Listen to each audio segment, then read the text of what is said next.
Good afternoon guys. അപ്പം നമ്മളെ international ട്രിപ്പിൻ്റെ return ബാക്കാണ്. അപ്പം ഇന്ന് നവംബർ 3 നമ്മൾ രാവിലെ ഫ്രാൻസിൽ നിന്ന് നമ്മളൊരു 4:30-5 മണിക്ക് എടുത്തായിരുന്നു. നമ്മളിപ്പം സമയം 2:30 ആയി. 2:30ക്ക് നമ്മൾ ജർമ്മനിയിൽ നമുക്കൊരു പാർക്കിംഗ് കിട്ടി. ഇനി നമ്മൾ നാളെ തിരിച്ച് സ്ലൊവേനിയക്ക് കേട്ടോ. നമ്മൾ 2 പേരുണ്ട്, ഞാനും ഷാൽജോയും കിട്ടി എനിക്ക്.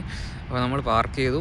ഷാൽജോ ഉറങ്ങാണ്. ഇനി നമുക്കൊരു 5-6 മണിയാകുമ്പോൾ നമുക്ക് ഫുഡ് ഉണ്ടാക്കി കിടന്ന് നാളെ രാവിലെ എടുത്താൽ നമുക്ക് നാളെ വൈകുന്നേരം ഒക്കെ ആകുമ്പോൾ നമുക്ക് സ്ലൊവേനിയ എത്താം. നമുക്ക് ഡെലിവറി തന്നേക്കുന്നത് വ്യാഴാഴ്ചയാണ്. അപ്പം നാളെ ചൊവ്വ, ബുധനാഴ്ച ചിലപ്പോൾ നമ്മൾ നാളെ എത്തും. ഇല്ലെങ്കിൽ ഇൻ കേസ് ലേറ്റ് ആയി കഴിഞ്ഞാൽ ബുധനാഴ്ച രാവിലെ നമ്മൾ സ്ലൊവേനിയ എത്തിയിട്ടുള്ളൂ. അപ്പം നമ്മൾ ജർമ്മനിയിലുള്ളൊരു ഉലം എന്ന് പറഞ്ഞ സ്ഥലമാണ്. ഉലം എന്ന് പറഞ്ഞ സ്ഥലത്തുള്ളൊരു പാർക്കിംഗ് ആണ് കേട്ടോ. ആ പാർക്കിങ്ങിൽ നമ്മൾ സൈഡാക്കി റോഡിനോട് ഇത്രയും ചേർന്ന് കൊണ്ടാണ് കേട്ടോ. അത് റോഡാണ്. അവിടെ നിന്ന് അങ്ങോട്ടും ഇങ്ങോട്ടും ട്രക്സ് പോകുന്നുണ്ട്. അപ്പം ഇത് വലിയൊരു പാർക്കിംഗ് കേട്ടോ. അത്യാവശ്യം ഒരു 10-50 വണ്ടിയൊക്കെ പാർക്ക് ചെയ്യാനുള്ള സ്പേസ് ഉണ്ട്. അപ്പോൾ നമ്മൾ വണ്ടി ഒതുക്കി നമ്മൾ റെസ്റ്റിലാണ്. ഇനി നമുക്ക് എന്ത് ചെയ്യണം, നമ്മൾ ഫുഡും കാര്യങ്ങളൊക്കെ വെച്ച് കഴിച്ച് ഉറങ്ങണം. തണുപ്പുണ്ട് കേട്ടോ, അത്യാവശ്യം നല്ല തണുപ്പുണ്ട്. അപ്പം അതൊക്കെയാണ് നമ്മളെ വിശേഷങ്ങൾ.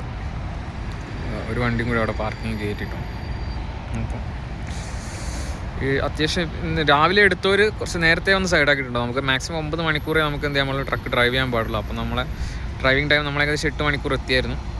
അപ്പം അത്രയൊക്കെയാണ്. ഇനി നമ്മൾ നാളെ എടുക്കുള്ളൂ. ഇനി നമ്മൾ റെസ്റ്റാണ്, ഫുൾ റെസ്റ്റാണ്.